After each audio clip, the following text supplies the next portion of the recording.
Hello दोस्तों, welcome to my YouTube channel Islamic name. मेरा नाम साक्षी है। दोस्तों, हम हमारे चैनल पे आपके नाम से रिलेटेड जानकारी देते हैं, जैसे आपके नाम का मतलब, आपका lucky number, lucky date, lucky day, lucky colour, lucky stone, lucky metals. उससे पहले सब्सक्राइब बटन दबाकर चैनल को सब्सक्राइब करें और वीडियो को लाइक करें। आज इस वीडियो में हम बात करने वाले हैं नमीरा नाम के बारे में। नमीरा नाम लड़कियों के लिए इस्तेमाल किया जाता है। नमीरा नाम एक इस्लामिक नाम है और अरबी ज़ुबान से लिया गया है। नमीरा नाम का मतलब होता है चेस्ट, मतलब पवित्र। बात करें इनके लकी नंबर की, तो इनका लकी नंबर है 8, मतलब 8 नंबर नमीरा नाम के लोगों की ज़िंदगी में बहुत ही लकी साबित हो सकता है।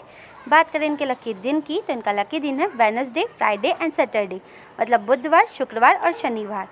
बात करें इनके लकी कलर की, तो इनका लकी कलर है येलो, ब्लू एंड वाइट, मतलब पीला, नीला और सफ़ेद। बात करें इनके लकी स्टोन की, तो इनका लकी स्टोन है डायमंड। डायमंड का मतलब होता है हीरा। हीरा काफ़ी सुंदर और चमकीला रत्न होता है। नमीरा नाम के लोगों को हीरा रत्न बहुत ही सूट करेगा। बात करें इनके लकी मेटल्स की, तो इनका लकी मेटल है सिल्वर, मतलब चांदी। अगर आपका नाम नमीरा है तो कमेंट बॉक्स पर अपना नाम ज़रूर लिखें। अगर आप अपने नाम के बारे में जानना चाहते हैं तो कमेंट बॉक्स पर अपना नाम ज़रूर लिखें। अपने दोस्तों के साथ इस वीडियो को शेयर करें।